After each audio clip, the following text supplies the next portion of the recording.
நாம் கடந்த காலத்தில் நான் சில பிழைகளை செய்திருக்கிறேன். அதை நான் ஒப்புக்கொள்கிறேன். என் நம்பகத்தன்மையை நானே நாசமாக்கிக் கொண்டேன்.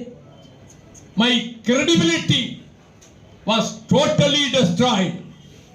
என்னுடைய அரசியல் வாழ்வின் நம்பகத்தன்மையை சுக்குநூறாகியது. எந்த அதிமுக பொதுச் செயலாளர் 19 மாதம் சிறையில் அடைத்தாரோ அதே அதிமுகவோடு உடன்பாடு வைத்ததை போன்ற ஒரு பிழையான, தவறான, மன்னிக்க முடியாத ஒரு முடிவு எடுத்திருக்கவே முடியாது. ஆனால் அந்த முடிவை எடுப்பதற்கு என்னோடு இருந்த தலைமை நிர்வாகிகள் அனைவருமே இன்று நம்மை விட்டு விலகி சென்றிருந்தாலும் தொழிலாளர் அணிக்கு தலைவராக இருந்தவரும் மூத்தவருமான அந்த அண்ணன் உட்பட அனைவருமே நாம் திராவிட முன்னேற்ற கழகத்தோடு கூட்டணி அமைத்தால் ஒரு இடம் கூட ஜெயிக்க முடியாது. குமுதம் பத்திரிகை கருத்து கணிப்பை வெளியிட்டிருக்கிறது. 205 தொகுதிகளிலே அதிமுக ஜெயிக்க போகிறது. அவர்களோடு கூட்டு வைத்தால் 25 எம்எல்ஏக்களுக்கு குறையாமல் நாம் வெற்றி பெற்று சட்டமன்றத்துக்குள் பிரவேசிக்கலாம். கட்சிக்கு புத்துயிர் வரும். கட்சியை வளர்க்க முடியும். இதை விட்டுவிட்டால் சந்தர்ப்பம் மீண்டும் மீண்டும் நம் கதவை தட்டாது.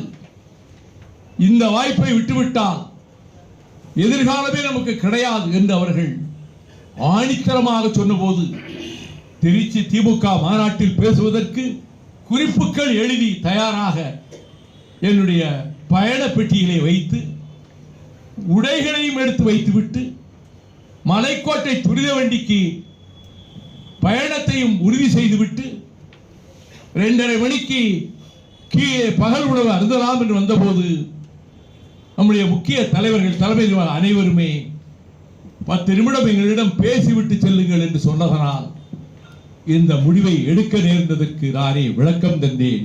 ஏனெனில் 94 நான் வெளியேற்றப்பட்ட பிறகு வந்த கூட்டம் லட்சம் பேர் எழுச்சி பேரணியும் புறவாசல் கூட்டமும் 10,000 வாகனங்கள் அணிவகுக்க எங்கு போனாலும் பல்லாயிரக்கணக்கில் இன்றைய ஒரு நடிகருக்கு வருகிற கூட்டத்தை விட பல மடங்கு கூட்டம் தமிழகம் எங்கும் நமக்கு வந்தது.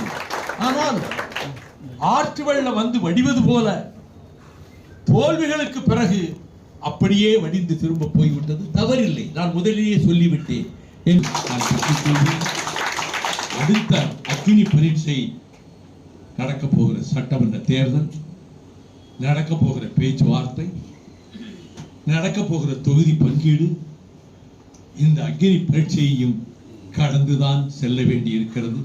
ஆனால் முடிவெடுத்த நாளிலிருந்து திராவிட முன்னேற்ற கழகத்தோடு நாம் தோழமை கொள்வதென்று முடிவெடுத்த நாளிலிருந்து நம் இயக்கத்தில் யாரும் ஒரு இம்மி அளவும் திமுக கழகத்தையோ ஆட்சியையோ விமர்சிக்காமல், எந்த நிபந்தனையும் விதிக்காமல், எல்லா கட்சிகளிலும் நிபந்தனைகள் விதிக்கிறார். அவர்கள் உரிமை, இடங்கள் கேட்பது, ஆட்சி அதிகாரத்திலே பங்கு கேட்பது, அதெல்லாம் அவர்களுடைய உரிமை. அதிலே நான் குறைபட்டுக் கொள்ளவில்லை. ஆனால் நாம் எடுத்த முடிவுக்கு பிறகு எந்த விமர்சனத்தையும் முன்வைக்காமல் திராவிட முன்னேற்ற கழக ஆட்சிக்கு புந்தகம் விளைவிக்கின்ற வகையிலே ஒரு வார்த்தை நான் மட்டுமல்ல எவரும் எங்கும் பேசாமல் ஒரு கூட்டணி தர்மத்தை மறுமலர்ச்சி திமுகவை போல கடைபிடிக்கிற கட்சி தமிழ்நாட்டிலே எந்த கட்சியும் கிடையாது என்ற நிலையை நாம் உறுதிப்படுத்தி இருக்கிறோம். அந்த நிலையிலே நாம் உறுதியாக இருக்கிறோம். 1,26,00,000 மனங்களை வென்ற தந்தி டிவி யூடியூப் சேனல், தவிர்க்க முடியாத தம்ப்நெயில்ஸ், கலக்கலான கான்டென்ட்ஸ். நீங்களும் இந்த குடும்பத்தில் இணைய இப்பவே சப்ஸ்கிரைப் பண்ணுங்க. அசுரபலம் கொண்ட எங்கள் டிஜிட்டல் கரங்களில் உங்கள் விளம்பரங்களை சேர்க்க வாட்ஸ்அப் பண்ணுங்க. 8939888378. Email advttv@dttv.in.